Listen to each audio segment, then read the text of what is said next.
administration checkoff, I'm going to start by making sure that my pre-medication administration room is all set up and ready and it is free from interruptions. So I'm going to make sure to lock my doors, make sure my colleagues know not to disturb me unless it is an emergency, and I'm also going to make sure to follow the agency policy for an interruption-free zone. I'm also going to make sure there's no phone calls or anything like that. So now I'm going to come over, I'm going to look at my patient order form and my medication administration record, or my MAR. So first we got to just make sure we have the right MAR. So we're going to check the name on the MAR. It's Jaguar J. Jones, and on our order form it's Jaguar J. Jones. We're going to check for two identifiers, which is going to be the date of birth and the medical record number. His date of birth is 8/25/63 on the MAR, and on the order form it's 8/25/63. On the MAR, his medical record number is 4176352, and on the order form it is 4176352. We're also just going to note that he has an allergy to penicillin. It's noted on the order form and the MAR. So let's look at the medication we're going to be administering today. It's going to be morphine sulfate per the MAR. And we see that he has morphine sulfate on his order form as well. Next, we're going to check the route. It's going to be intramuscular on the MAR and intramuscular on the order form. The dose is 5 milligrams on the MAR, 5 milligrams on the order form. The time is every 4 hours, and it checks out every 4 hours on the order form. The indication is pain, and it's also pain is indicated on the order form as well. So we don't need our order form anymore. We're going to go ahead and move on to our first check for accuracy. I'm going to perform hand hygiene, and we're going to start off with the patient. So who's the patient? Jaguar J. Jones. He's going to be receiving morphine sulfate, which is the medication. On my morphine sulfate bottle, it says morphine sulfate 10 milligrams per milliliter, and it expires on 12/20/25. So it isn't expired. And in my vial, it says morphine sulfate. So that's our medication check over with. Next, we're going to look at our route. Our route is intramuscular. So for our intramuscular injection, you're going to need a 3 milliliter syringe, a blunt tip plastic cannula for getting the medication out of the vial, and then a 21 gauge needle for administering the medication to the patient. So that is our route. Next, we're going to talk about our dose. So for our dose, it is 5 milligrams. On the morphine sulfate, we see it reads, and we noted that on our MAR. On our vial, it says 10 milligrams per milliliter. So according to my calculations, we're going to need to get 0.5 milliliters of the morphine sulfate in our syringe for our dose. Just checking again. So for that to happen, we're going to need to assemble our blunt tip plastic cannula onto our syringe, making sure to not contaminate the sterile area. So now that's all done, that's amazing. And I'm gonna go ahead and open up my alcohol prep pad and wipe off my morphine sulfate. I'm going to pull out 0.5 milliliters of air in my syringe, remove the cap, put it into my vial.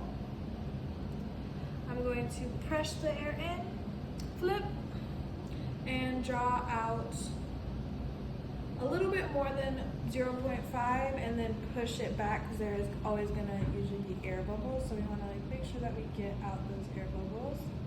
And I'm going to tap it a few times as well. So I check that we have the right thing. I'm going to go ahead and just scoop up my plastic cannula so that it's all capped up, and then I'm going to verify with another nurse that I got the right dose. There's that 0.5 milliliters, and that would translate to 5 milligrams, because there's 10 milligrams in a milliliter for the morphine sulfate. So now I'm going to check the right time.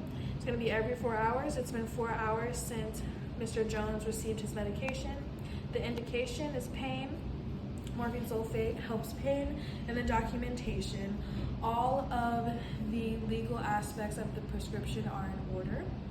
So now that that is done, we're going to go ahead and move on to our second check for accuracy. So we're going to go ahead and check for the patient, Jaguar J. Jones. Next, we're going to check for our medication, morphine sulfate on the vial and morphine sulfate on the MAR. For our injection route, it's going to be intramuscular. We have all of the things that we need for intramuscular injection: the syringe, the plastic cannula, and the 21 gauge needle. Our dose is 5 milligrams. We noted that there's 10 milligrams in a milliliter of the morphine sulfate, so we drew up 0.5 milliliters for 5 milligrams in our syringe. The time, every 4 hours. It's been 4 hours. The indication is pain, and the documentation is order because all of the legal aspects of the prescription are in order. So that completes our second check for accuracy. I'm gonna go ahead and make a label for Mr. Jones, and I'm going to take off my plastic cannula and go ahead and put on the needle. So his syringe will be all ready. Then I'm going to take some tape. On the tape, I'm going to go ahead and write down the dose, the name of the drug, and the name of our patient, Mr. Jones, Jaguar Jones, and morphine sulfate. I'll put that on the cap of my needle, and that is our label. So now we're going to go ahead and move to the patient room. When we move to the patient room, we're going to need the vial, the syringe, and our MAR, and that's all. So we're going to move to the patient's room. We're going to perform hand hygiene. I'm going to explain to Mr. Jones what we're doing today. Hi, Mr. Jones. We're going to be administering morphine for your pain today. I'm going to go ahead and I'm going to raise the bed to a working height and lower the side rail. Then I'm going to go ahead and perform my last 7 checks for accuracy. So for our right patient, we're going to need to identify his name, Jaguar J. Jones, and on his bracelet it says Jaguar J. Jones. We're going to use 2 identifiers, his date of birth and his medical record number. So his date of birth on his bracelet is 8/08/2563. On his MAR, it's 08/2563. And his medical record number on his bracelet is 4176352. And we got 4176352 on the MAR. Also, we note that he has a penicillin allergy. Mr. Jones, do you have any more allergies? All right, so now that we have assessed for that, we're gonna go ahead and complete some pre-assessments for his medication administration. These would include a thing like for morphine, it's gonna be most important that we assess his pain scale, and then we're also gonna do a blood pressure check and check his pulse. So now that we've done that, we're gonna go ahead and do our last check for medication. We're gonna check the medication on the syringe and in the vial. So we have morphine sulfate on our vial, morphine sulfate on our MAR, and morphine sulfate on our little tag that lets us know what's in our syringe. Next, we have the route intramuscular. Intramuscular is on the MAR. We have the syringe and the needle for an intramuscular injection. Our dose is going to be 5 milligrams. We know that there's 10 milligrams in a milliliter, so we know that we need 0.5 milligrams drawn up in our syringe. We have 0.5 milligrams drawn up in our syringe, so that's the right dose. Next, we have our right time. We are going to be giving this every 4 hours. It's been 4 hours since his last morphine injection. And we're going to be giving it for the right indication, which is pain. He has pain. We're going to be relieving that. And we have the right documentation because all the legal aspects of a prescription are well and they are there. So now I'm going to be donning my gloves.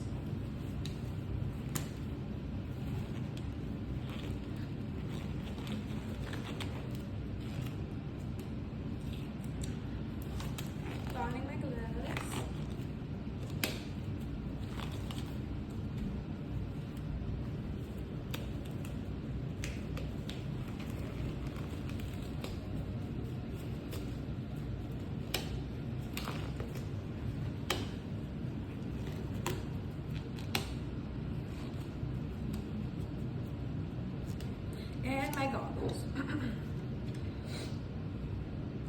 So next, I'm gonna make sure I've got all the things that I need for his injection, which is just the alcohol peptide and the syringe.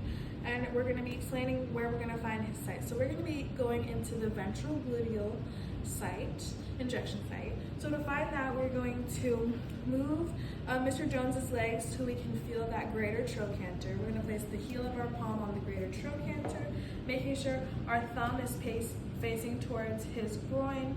We're gonna place our index finger on the anterior superior iliac spine, and then moving our middle finger across the anterior superior iliac crest. And then we're gonna palpate and see if we can feel that muscle. Once we can feel that muscle, we know that's where we're gonna be injecting. So I'm gonna go ahead and clean off Mr. Jones' injection site.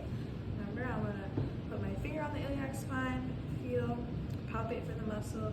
For cleaning it, I'm gonna start on the inside and work my way out, making sure not to overlap.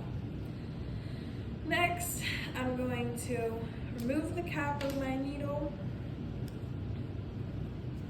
stretch Mr. Jones's skin, then I'm going to insert my needle at a 90-degree angle quickly. I'm going to aspirate for blood. If there's no blood noted, I'm going to give him his injection and place my needle in the sharps container, using my alcohol pad to gently press on the wound. After that, I'm going to be positioning Mr. Jones to where he's comfortable, lowering his bed, raising his side rail. I'm going to remove my gloves, glove to glove, skin to skin. I'm going to be removing my goggles, and I'm going to be assessing for any immediate allergic reactions. If nothing's noted, I'm going to go ahead and document on the MAR that the medication was given and Mr. Jones tolerated it. And then I'm going to be leaving the room and coming back in 30 minutes to assess if Mr. Jones is still tolerating his medication well and if his pain has gone away. And that is going to be it for my medication administration.